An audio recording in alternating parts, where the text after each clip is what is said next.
Good evening to all our wonderful listeners all over the world. We have listeners that is tuning in from Africa, friends all over the United States, Korea, Canada, the Caribbean islands, and we're just so delighted that you have taken this time to join us for a great conversation. So I just want to say thank you and welcome to Real Life, Real Talk with ArthyLawrence. I am your host. And tonight, I know we're going to have an awesome show. You guys know the show, what we do here, we bring on professionals that can share the experiences or share the different parts of life to educate our public. My goal and what I love to do, I love to encourage, I love to empower, I love to help people develop their dreams, and this is what we do on our show. So just stay tuned. Right now, we would just ask you to go ahead and invite your friends, invite your neighbors to share the live. If you're on Facebook Live, go ahead and share it. If you're on the our actual network, go ahead and send a link to your friends so they can come on board and join us, because that show that we have today, it is, I think it affects each and every one of our lives. So we want everybody to be a part of it. So we just want to say thank you very much for joining us. I'm going to read Dr. Sharnell's bio, just a little bit of it, because she has a really long bio as well. But after I read the bio, I'm going to just play a video so you guys can get a glimpse of the people that are involved and everything that we're all trying to do, not just in Atlanta, but as many places that we can reach and touch, that you can understand what is going on. And so what she usually says, I mean, is like, if you see something, say something. And as we go into the show, she will explain more what that means. Dr. Sharnell Myles, psychology, is a licensed psychotherapist and certified clinical trauma professional who specializes in the treatment of complex trauma. A member of the Georgia statewide multidisciplinary team for domestic minor sex trafficking. Dr. Sharnell Myles, who was recently named the first American Vice President of Potomac Programs, and she's going to explain all of this, Atlanta, with over 22 years in mental health and social justice. Dr. Myles is a sought-after trauma specialist, mental health educator, an advocate, philanthropist. Most of all, she's a mother of 3 beautiful children. Dr. Myles has been named a 2019 Servant Leader for her work in the area of domestic minor sex trafficking and has received numerous awards. To name a few, the Atlanta Board of Commissioners Proclamation, the State Senate Resolution, the President Barack Obama Lifetime Service Award, our Children's Keeper Community Leadership Award, House of Hope Public Service Award, and there's just, so many more. Once she come on the show, she's going to tell you a little more. I want you to just take a look at the video, and then we're going to bring in Dr. Sharnell Myles.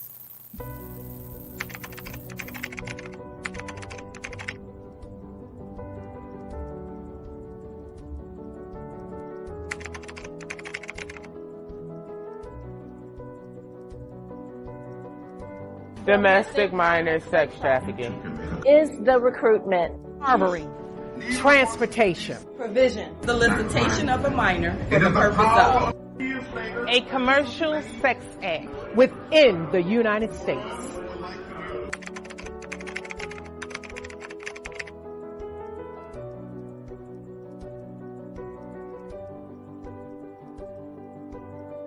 Do you know that social media platforms and the internet creates high risk that expose our youth?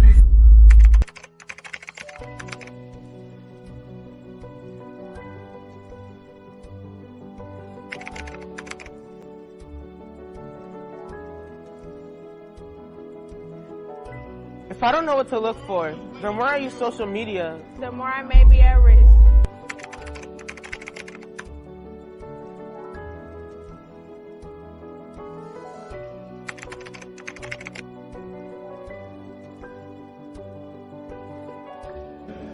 During the pandemic, youth are spending more time on social media than ever before.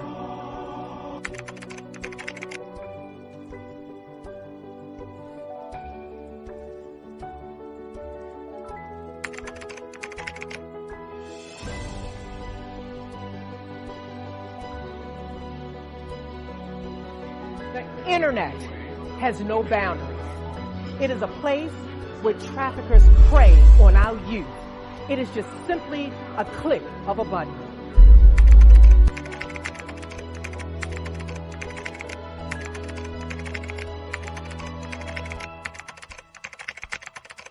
Protect yourself. Never share your picture with someone you don't know. Don't chat with strangers and provide private information such as your address, telephone number, school, your name. Don't meet in person with anyone you meet online. All youth must be educated about sex trafficking and the use of social media, and we must create realistic and collaborative solutions.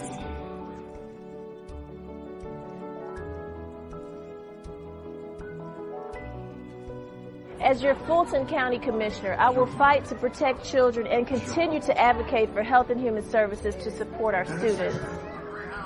As your Georgia State Senator, I will pass legislation to protect our children and support laws that will convict traffickers and buyers to the fullest extent of the law. As your Chief Senior Assistant District Attorney of the Human Trafficking Unit of the Fulton County District Attorney's Office, I will investigate and prosecute cases that arise under Georgia law prohibiting the exploitation and the solicitation of our children.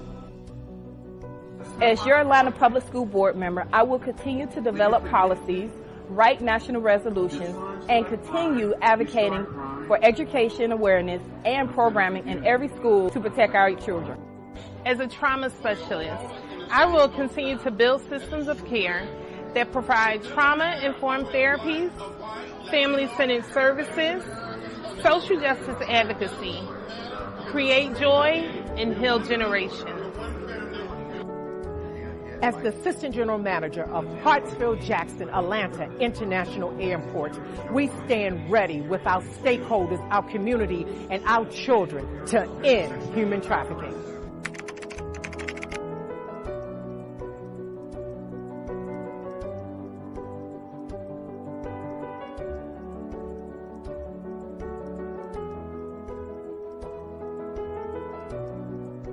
Together, We will fight to protect our youth against domestic minor sex trafficking. I am not for sale. Our children are not for sale. not then, not now, not ever. I am not for sale.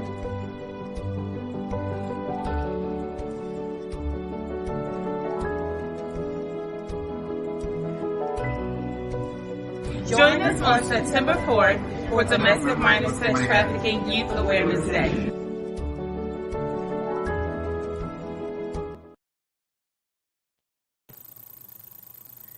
Wow, wow, wow. Whew.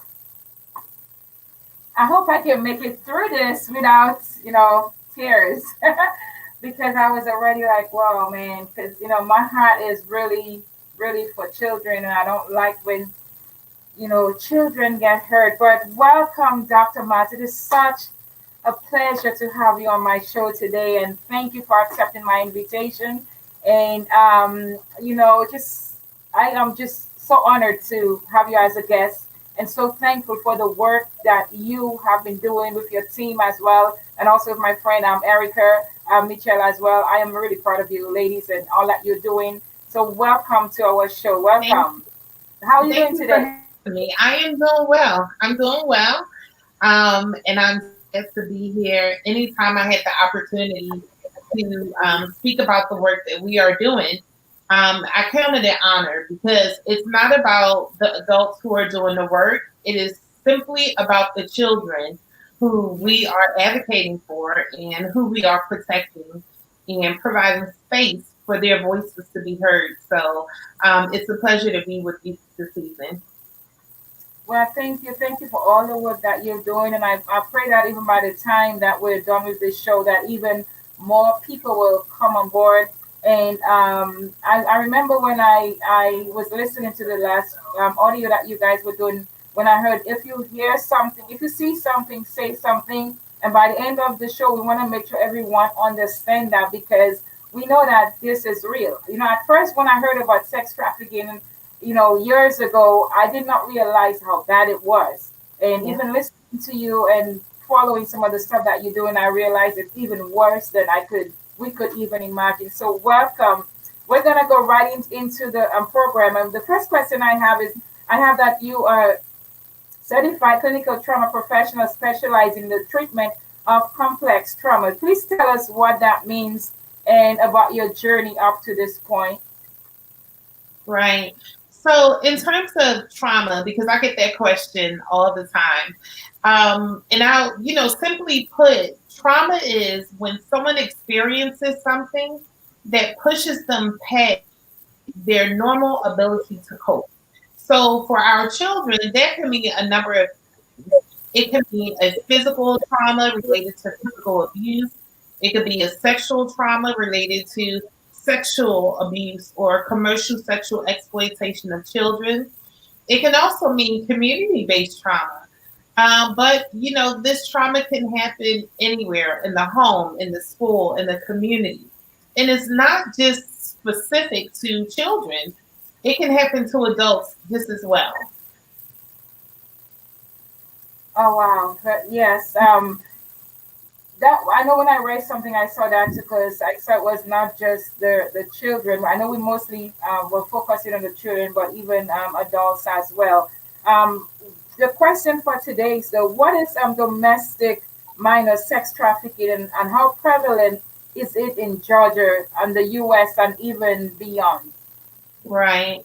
So domestic minor sex trafficking, and there's a legal term, but I will give the layman's terms because I really want people to understand what it means. And it means that someone is purchasing a child for sex. And it does not mean that that child is getting paid. It simply means that someone else may be getting paid money, or that child may be receiving something in exchange for sex or a sexual favor. And I don't even want to include that word favor, because typically favor has a positive connotation, but in this situation, it is something that is negative. It is something that is traumatic. It's something that's happening to so many young children. At any given time, we may have upwards of 2,000 children just alone, or state of Georgia, each month, who are being exploited or trafficked to some degree. So this is not an issue that is specific to Georgia. Historically, people thought that this was an issue that happened in third world countries, but it is happening in our own backyards. And the majority of counties here in the state of Georgia, we have confirmed cases of child sex trafficking. We know that it's happening in other states, even in other countries. So this is not an issue that's in Georgia. And the other piece that I want to add is that when you look at trafficking, oftentimes people may say, well, did the person move from one state to the other? You do not have to move a child from one state to the other to say that that child has been trafficked. That child can stay right here in the state of Georgia and be sold to multiple people. One of the things that we know is typically the average age of entry into trafficking is between 12 and 14. And that's alarming.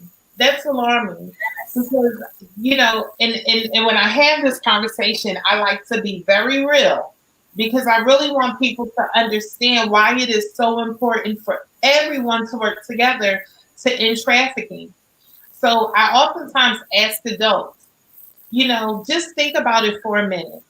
Whether you are married or not, how many adults enjoy having sex with strangers anywhere from 10 times to 20 times to maybe 30 times a night?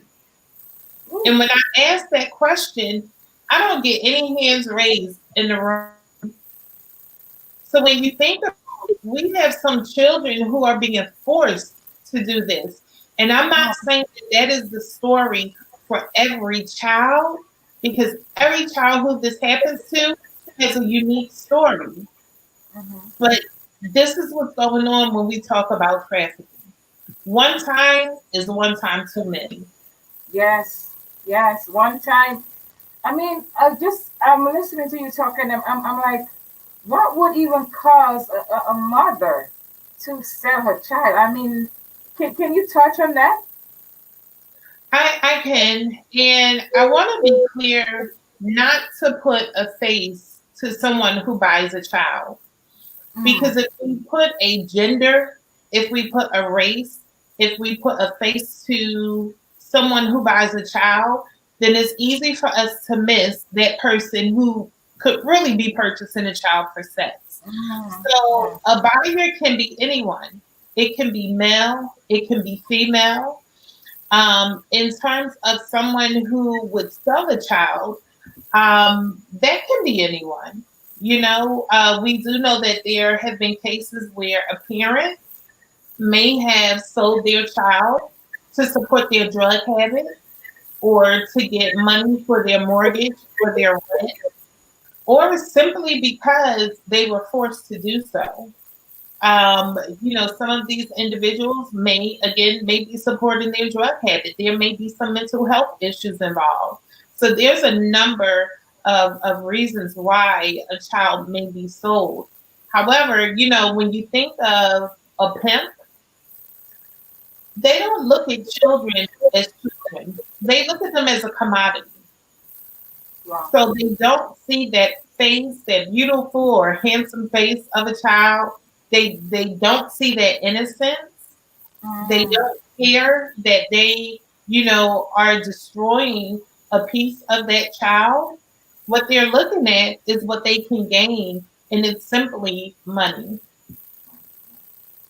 Wow, wow. Thank you for that information.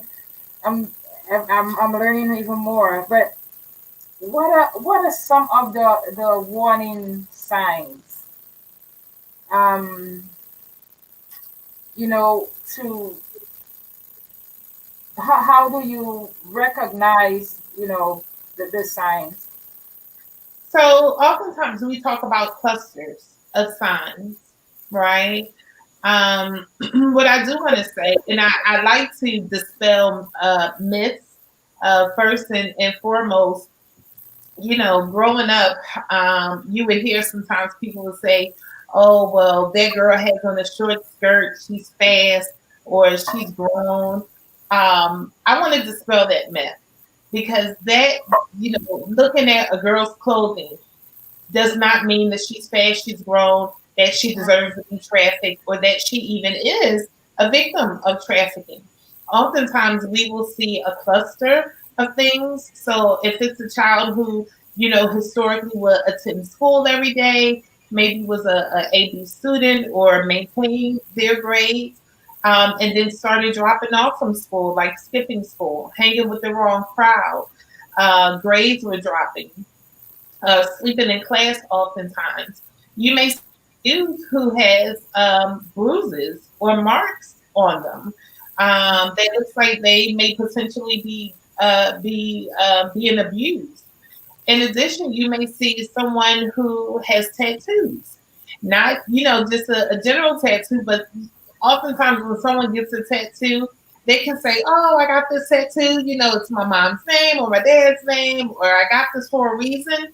But oftentimes what we've seen is that for some of these youth, they won't explain the meaning behind their tattoos. Historically, with tattoos, you would see bar signs, you know, like the bar signs that you would see on the item, you know, if you went to a grocery store. So you don't see those too much anymore. You may see an elaborate flower, a rose, a bird, but something that signifies that they belong to someone. Oftentimes, you know, teenagers talk. So I always tell parents or those who are in educational settings, understand the language of our youth. Sometimes you may hear something and it may, you know, raise a red flag. So if you understand what our youth are talking about, sometimes you can just kind of catch on that something may not be right. But the biggest thing is being able to form good, solid relationships with our youth. That is number one, because even if a youth is involved in trafficking, there are times that they may not tell anyone because they live in fear. Their pimp may have instilled a great deal of fear in them.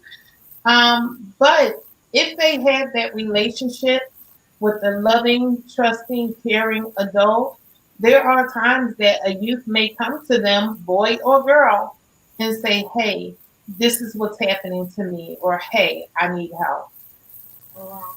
So when they are like sex trafficking, they don't always take them away from the home. So can they be, from what I'm gathering, they can also be going like back and forth? Because I thought like when once they kidnap the kid, they usually kidnap them. Absolutely, absolutely. Again, a youth does not have to be kidnapped. Oh, Again, me dispelling a myth. Several months back, there was a myth that was just kind of flying around that, kids were being kidnapped by the white van. It's not the white van that's exploiting or trafficking our children. It is social media. Most of the kids who are getting involved in exploitation or trafficking are being lured through social media. So, these are kids who live at home with their parents. Again, they could come from a low socioeconomic status background or high socioeconomic status background. It really doesn't matter. Um, you know, or not even right before, but before board member Erica Mitchell and I wrote the proposal that was passed by Atlanta Public Schools for child sex trafficking. I had a long conversation with her, and I explained to her one of the reasons why I wanted to partner with her to write that protocol. And it was because of the young lady who I worked with for several years, who every single day, her mother would get her up in the morning to make sure she attended school. And when this young lady would walk to the bus stop, her pimp knew what time she was going to get to that bus stop in the morning. He would pick her up. He would keep her all day and sell her throughout the day. And then he would return her to that bus stop because he knew what time that bus would be dropping the kids back off in their neighborhood. So again, trafficking a child does not mean that you have to kidnap them and take them to some other state or city or country. It happens right in their own communities. oh. Okay, so that's a lot of information because I mean, what when you saying that just gave me a vision of when I used to when our kids used to go to school, and that's the one thing I was very careful. I'm like I don't want to just kid him at the bus stop. So and I know it's not every parent that can do that. And maybe it's a good thing that maybe we have to start calling our neighbors and say, hey, you know what, keep an eye on my child because I have to go to work and she catches the bus. Because I just saw a glimpse of me standing right already with my daughter, waiting for the bus. So that's really, really scary. Um, And that is why we work very hard to educate communities, not just yeah, educate professionals, but educate everyone, yeah, everyone. Because with trafficking happening in communities, it can very well be, that lady or that man who's sitting home every single day, and they just see something that doesn't feel right or look right, and we want them to be able to speak and say something. okay. Yes, and that's if you see something, say something, and some might be like, well, you know what, it's not my business, but and even if you're not sure, if you just it's better to be safe than sorry. It's Yeah. best to say something, and I thank you that I pray that we can continue to put that information out there because we know that it's worse than we actually realize, and we're gonna get into that. Um, we talked about one of the questions that was what age group, and you said you did talk about the age You said it was between 12 and 14. Is that just the main age? Well, that's the average age.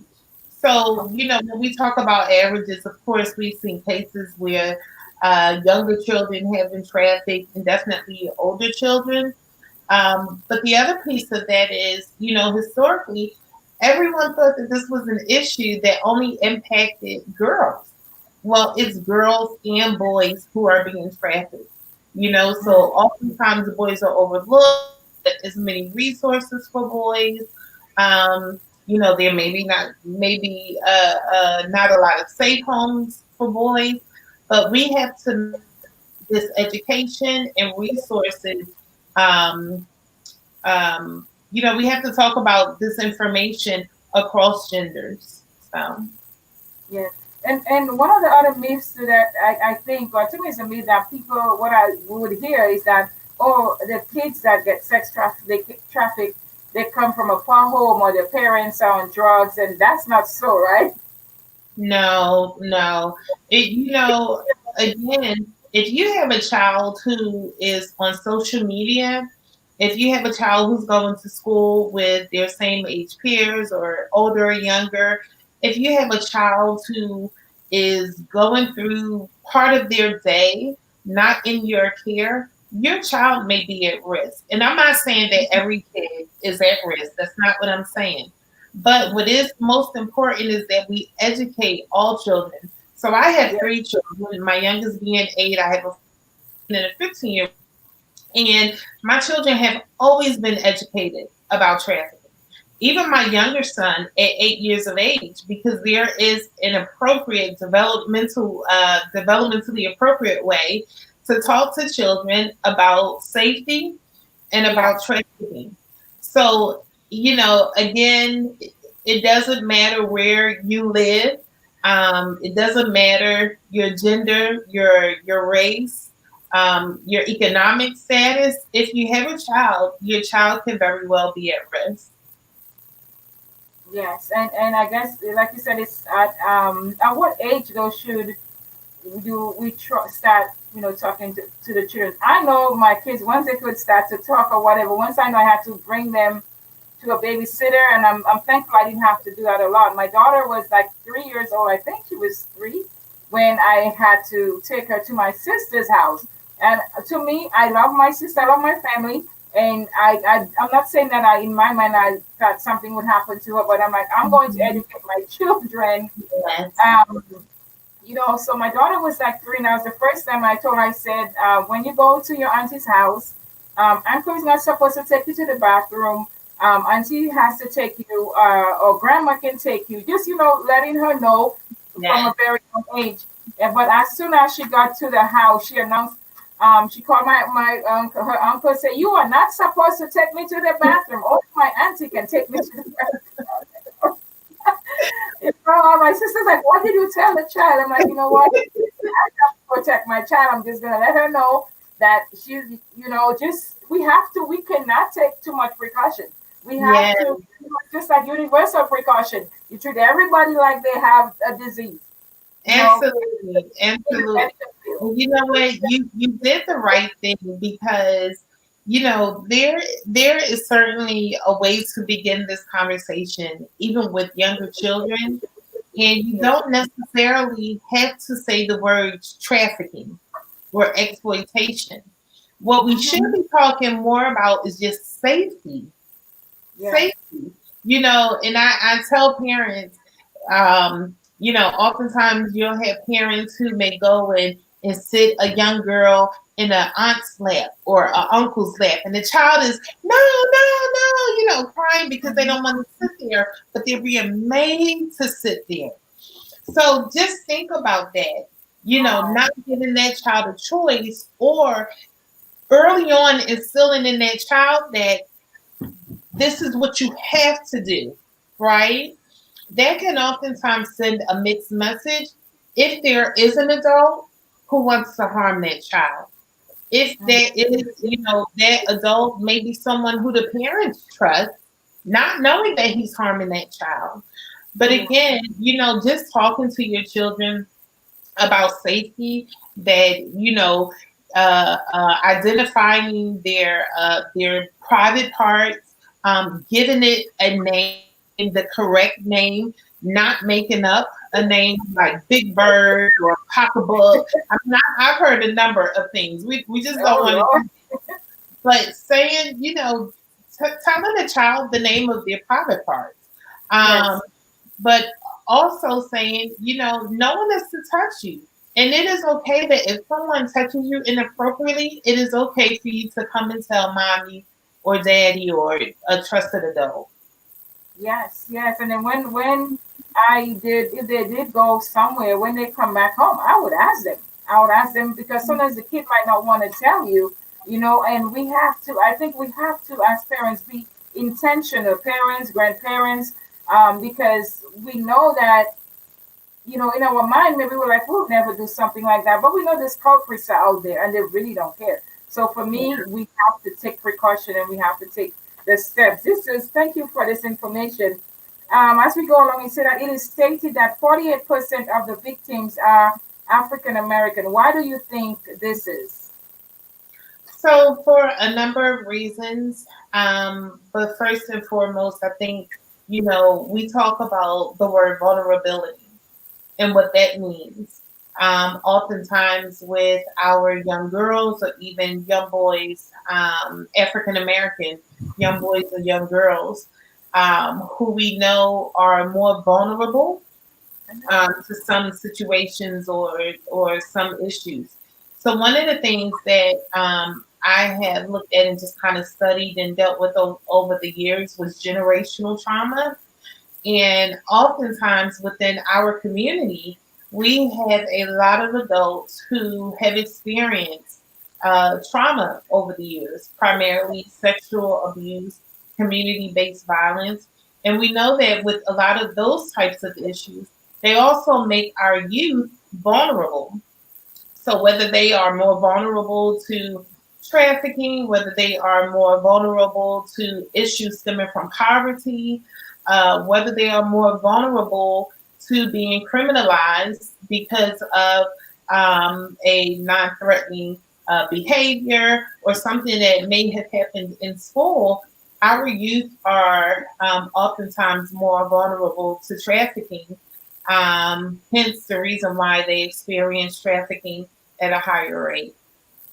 Okay, thank you. And let me add this as well. Um, Even their involvement in social services or defects, we know that children who are involved in defects have a higher level of vulnerability for many reasons. They have for some of them, they have an early experience of trauma, be it physical abuse, sexual abuse, or neglect. But also, they're moving from home to home to home, but they also have a higher rate of running away. So when we have children who are consistently running away to the streets, that puts them at such an increased risk of being trafficked or exploited because of their them being homeless. Wow, yes. Even I'm listening to you speak and just thinking of even that percentage.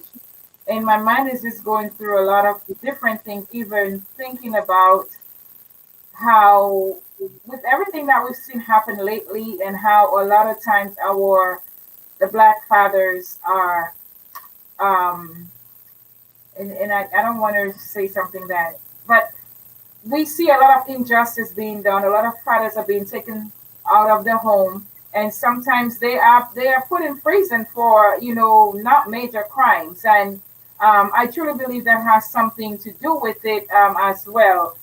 Do you see that as a problem as well? With some of the fathers not being in the home.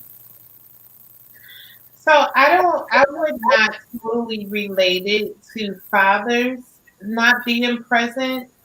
Um, I just think that there are a lot of systemic issues, whether it is a child who's living in a mother-led home and the father is absent, or even a child living in a father-led home and the mom is absent. Um, you know, Again, and so, and with that, I think maybe we can shift that question to looking at relationships, right? And accountability and oversight of children. So, and it's so important because right now, for most children across the U.S., they are on a computer more times than not during the day, right? Yes. Because they're made to be. So when you look at our children being, and I say ours because mine are too, when they're on this computer more times than not, and they don't have supervision during that time, and they have these things, these cell phones, which a lot of kids hate to put down, oftentimes they are on social media. They're on social media.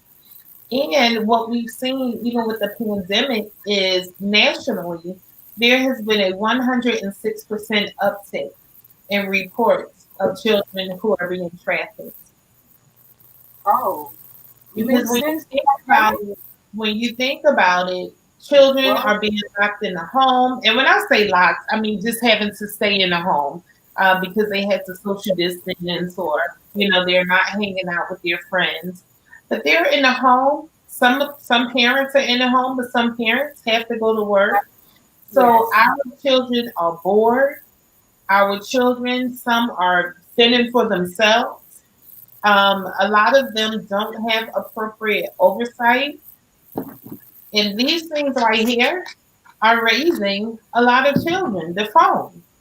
Because of which, and there are some kids who don't want to be on social media, but for the most part, we have a lot of children who sit on social media every single day, and people who want to buy children, pimps who want to harm children, they know that the quickest way to a child right now is through social media. Wow. Yes. Wow. Social media is good, but it's also a problem too. I'm going to ask you another question, and we'll take a quick break after that so we can grab a glass of water or something. But how are the states and other authorities addressing the situation with sex trafficking? So, over the years, law enforcement has, I can tell you, Atlanta's law enforcement and law enforcement in the surrounding counties, law enforcement throughout Georgia, whether it's APD, GBI, Homeland Security, I think that they are doing a great job. In the state of Georgia, there's a lot of collaboration that is happening from state offices to nonprofits to our hospital, CHOA, to Georgia Cares, the Georgia Child Advocacy Center, and the list goes on and on and on. But there's so much collaboration with law enforcement that law enforcement, we see this, more readily in the papers now on the news. They are completing operations where they are rescuing children. They know what to look for when it comes to buyers. They understand what demand means. Laws have been strengthened in the state of Georgia, which is an excellent thing. And our prosecutors are prosecuting people who choose to buy children. And we are very happy about that. But the work definitely continues. And then that's what we're doing, today. It's not just so we're just not doing a show just to talk, but we want to put that information out there because we know it is still happening. And all of us, whether neighbors, whether we have children or not, that we should all want to be a part of it to say, what, we want to help. What can we do? And even as we go through the interview, we'll talk more about it and to see how the community can help. So we're just going to take a quick 1 minute break just so we could I could take a deep breath. And then this is a lot of information. So we'll just take a quick break and put on a clip or something.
evening and welcome back to the imagineMe-TV. If you're just tuning in, I am your host, ArthyLawrence, and this is Real Talk, Real Issue.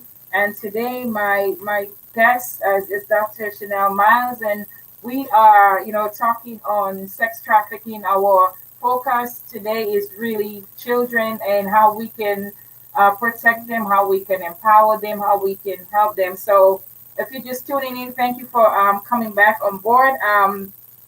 We're gonna continue, and I know when there's some different projects and stuff that you're doing. So tell us about your organization and the work that you're doing in this fight. Example like the Social Justice Cafe for Kids, and I think it's the Potomac. I'm not sure if I'm pronouncing it right, but tell us more about that because I know I've seen some of it, and I really love the work that you're doing with the social justice. Sure. So those are two different programs, but I'll start out talking a little bit about Potomac programs, which you mentioned, which is actually embarked at Atlanta North. And it is a new IOP, which is intensive outpatient clinic in Alpharetta, Georgia. We are so excited that we were just able to open our doors here in Georgia for our IOP clinic on September 15th. So really that program or that clinic was developed with the heart of children in mind, children and families. And Embark has what we call a BHAG. And that BHAG is, we say, is to decrease the high rates of depression, anxiety, and suicide to an all-time low by 2028. So the clinic is now open, and we want to serve families who need intensive outpatient services, primarily in the Atlanta metro area. And again, that clinic is, it's amazing because we do a lot of trauma-informed work, some experiential work. We are bringing the family in, not just a kid, or a young adult, but we want to treat that kid, but also the entire family through a lot of our experiential work. So again, really providing services around depression, anxiety, trauma, substance use. We do have a trauma-informed staff. So we do understand the effects of trauma and really know what it takes to help families heal. So that's our Embark Clinic. And then we also, as you mentioned, I have the Social Justice Cafe for Girls. So the Social Justice Cafe for Girls is actually my nonprofit. And with the Social Justice Cafe for Girls, we work with girls throughout the metro Atlanta area. And these are young ladies who have experienced some form of trauma. It can be trafficking, but it doesn't have to be trafficking. It could be bullying, because bullying can result in some of the same severe effects, as we know. Sometimes it can even lead to suicide. But with the Social Justice Cafe for Girls, we work with girls around 4 different areas, which are medicine, international affairs, mentorship, and what we say, celebrating being a girl. Because we want girls to know that regardless of what has happened in your past, it does not have to define your future, but that you can use what happened in your past to develop your future. One of the biggest pieces is that this, the nonprofit services that we provide, there's no cost to the girls or families. And every year we take these young ladies to a different country. For the past few years, it's been Guatemala. We weren't able to go this year because of the pandemic. But we teach them about advocacy, how to use their voices, when things are just not right, and how to speak up for not only themselves, but their sisters. And also how to build international relationships with other girls who may be like them and girls who may not look like them. So very good, very good. And you said that these are all free. So, how can the public help? How do you guys get support? Do you depend on the public, or tell us a little more about that so that maybe you never know someone is listening, they may have $1 million to throw you. So for Embark, our web address there is www.potomac, so it's POTOMAC programs.com. And you can go to our website. We're in several different states, but of course you can click on Atlanta and see our clinical team, as well as the services that we provide. And we also have a telephone number, 1-800 number that you can call. Whether you're in Georgia or outside of Georgia, if you're listening from another state, we may have a clinic or residential treatment center that's near or closer to you. So you can dial that 1-800 number. And then for the Social Justice Cafe for Girls, our web address is www.socialjusticecafe4girls.org.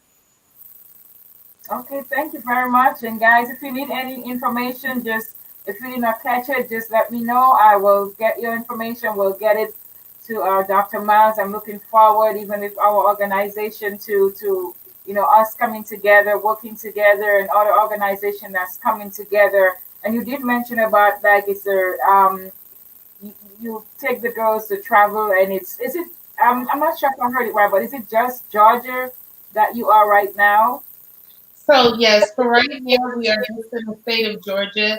Over the past several years, I've had other states or schools to ask me to open up a cafe. In other states, we have not been able to do so as of yet. That is a long-term goal, but right now we are only in Georgia, and we actually have what we call 2 cafes. So we have our community cafe, where girls from all over the metro area come to their biweekly programming. And then we're also in Banneker High School. So at Banneker High School, the kids are there, even virtually. So we're able to work with the girls virtually as of right now. Okay, that's good that it's still going on virtually. I'm glad that, because we know the COVID, a lot of stuff got stopped. So I'm glad that the girls are still getting the support and all the work is still being done. And I know what time has come and it was really, really close. So I'm just going to put a couple of these questions together, even as we go back to the sex trafficking. What is the probability of recovering children from this nightmare, and what is the mental and emotional impact? Yeah. First I want to say thank you for asking that question, because believe it or not, when I have these talks, sometimes you may have individuals who want to focus on the negative of child sex trafficking. Mm-hmm. Over the years, I have seen both sides of this. Certainly the traumatic impact of trafficking, so the depression, the post-traumatic stress disorder, youth who are separated from their families due to being trafficked, and the toll that it takes on, parents or siblings, anyone in that child's family, or even their friends. Mm-hmm. But I do want to say this. A child who experiences child sex trafficking is just as good and can be just as healthy as a child who has not experienced it. Due to the severe effects, and again, sometimes you can have really severe effects. Sometimes and every child is different, and every situation is different. But with a good support system, with wraparound services, with time, I have seen young girls and young boys grow up and do amazing things, have children, raise families, go to college, hold employment, turn around and become advocates for other kids who experience the same thing that they've experienced. So we definitely have to understand that trafficking is complex, but it is a journey. It's a journey to healing, and healing is definitely possible. And it takes advocates and adults like us to hold that space for our young youth, or our young children, so that they have the opportunity to get the therapy they need, to reside in a stable home, whether it is with their biological family or a supportive family, and to get the treatment that they need. Very good, very good. And I think that's very important for for the young children to know that they can trust us. That we're, because I think sometimes even fear will keep them from wanting to even talk to us. And I was just thinking also, even like sometimes even a child may want to talk, but fear based on who is doing that sex trafficking to them or abusing them, they may not want to even talk. So it's good that they know that there's other adults that is not condemning them, but that are there to love them and to help them, through this traumatic experience. One of the questions that I have is like, what is, and I'm not sure if you know the answer to that, but I'm gonna ask, like, what is the punishment like for this abuse? Someone that is, I hope I mean, I know how I would punish one if I catch one of them, but Yes, so over over the years, the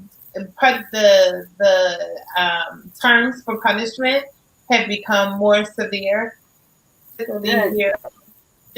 So what I will say is that, again, our law enforcement as well as our DAs are working hard. Number one, for anyone who's caught buying a child or even a trafficker, to really, punish them to the fullest extent of the law.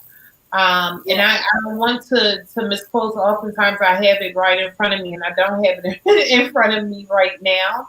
But I think even for traffickers, the minimum, and I may be a little off on this, is now even up to 10 years.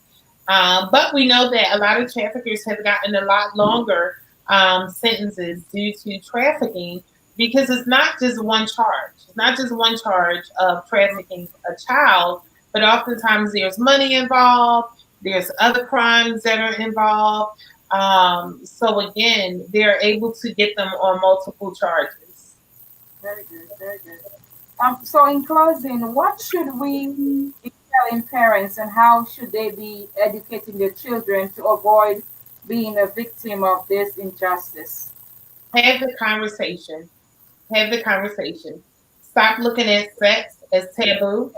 Stop holding secrets, and have these conversations with your children. Because if we don't have these conversations with our children, there's someone in the streets who's waiting to have the conversation. And if you need help, again, they can reach out to me. If they're in another area, I can certainly connect them with another organization who's doing this work in their area. But they had to start by educating themselves and educating their children. That's very sound, and I'm glad you said it that way too, because it does not matter, because I'm just sitting there thinking that some parents are like, oh, my kid is okay, that's just not going to happen to them. Again, universal precaution. You treat every child like it might happen to them, so it is very important. And hear that my parents or cousins, aunts, and even the like for me, if my niece, I would talk to my niece as well. If I have a child that comes and I try to educate anybody that I can, if I have that authority. So it's very important that we do not this thing that, okay, well, my kids, they're always with me and whatever. Again, with social media, we need to make sure we're educating these children. Right. And I guess everything is different. I think even as the parents, like you said, if you're not sure, then ask someone. Say, you know what, should I talk to my child? And I think once they start going to school, definitely to me, I'll, start talking to them. So Okay, and finally, what legit resources are there that persons could educate themselves about domestic minor trafficking, and how can they get involved in the fight? Sure. So I always like to say there's a seat at the table for everyone. There's a seat at the table for everyone. So if there's an organization in your area, contact that organization and see if they have opportunities for you to volunteer. Again, we are always looking for volunteers at the Social Justice Cafe for Girls. And if you can't volunteer your time, you can certainly volunteer your talents. And because we are a nonprofit, you can also donate. A lot of the times, it's just not about donating money, but a lot of the times we are asking for hygiene items for the young people who we serve, because we know that with hygiene items, with school supplies, things like that, we are helping to reduce their risk. So definitely get in contact with the organization in your area and ask them about volunteering. Yes, and again, thank you for that. If you one of the like I put the topic, if you see something, say something. As even as we go in closing, can you just take us out? Anything that else you want to say that we did not cover? Go ahead and say. Don't worry about the time. It's out. It's my show. So don't worry about that. Well, I mean, I do thank you for our guests, but our guests are I'm not our guests, our viewers. They're very nice people. So just go ahead and anything that we missed, because we want not to just be a night or we just chat. No, we want even going forward that someone that heard something that you said, say, you know what, I want to help. I want to be a part of this. Or you know what, I did notice something. Okay, now don't go with calling the police and all your neighbors and stuff like that. But they might know something and say, you know what, oh, I did not know that's how this works. So I really thank you for that information. So just take us out. Anything that you want to say, just the platform is yours. Sure. If you see something, say something. And I always add another piece to that. If you feel something, because sometimes we may get that feeling that something is not right. But if you see something, say something. If you feel something, say something. Don't try to get involved, because you could potentially be putting yourself at harm, or putting the young girl or the young boy at harm. But simply pick up the phone and dial 911 and report what you are seeing.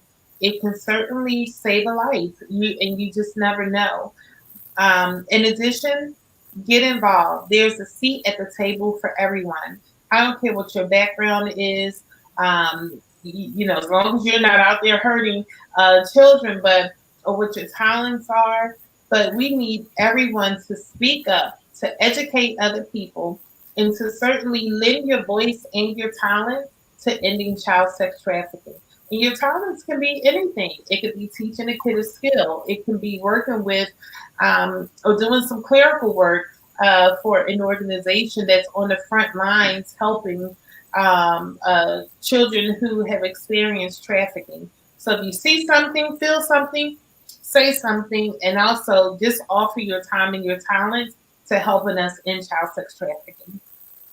Well, thank you very much, and I really appreciate you taking the time out, because I know that you have so many. We talk about the different businesses that you have and the different things that you're doing. So I'm really thankful that you take the time to come out on our show today.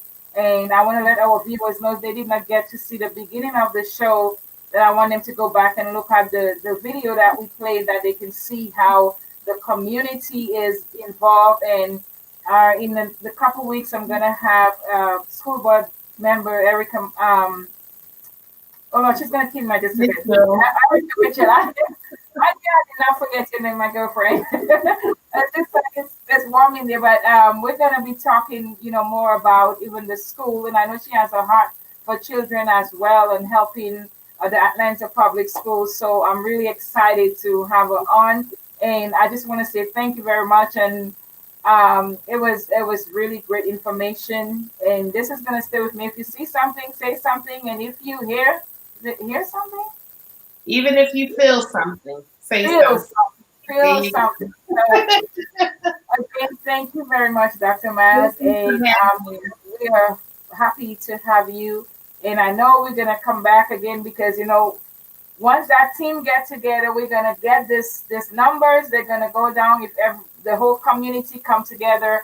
And even like I said to you, it's not even just Atlanta. I'm from the islands, and I know it's happening in the islands too. I know the last time when I was on, I think it was a Zoom meeting with you. There were you had, I think it was from Nigeria that you had the guys calling. So we know it's all over, and then that's why we're glad that we have viewers all over the world as well. That everybody, all of us, it's our responsibility to, to those children, because sometimes it's, they may not have someone, and it's just us that might be able to save them. So let us all, in one way or the other, like you said, if you see something, say something. If you can donate money, or you can donate goods, or just your time, there is a way for each and every one of us to help. To which all of us, much is given, much is required. So let's just have a heart and just, help people. So once again, thank you very much. Thank you to our viewers for listening to us today and watching the show. This is Real Life, Real Talk with ArthyLawrence, and you guys have a really fabulous week. Just know that your dreams are possible. Thank you.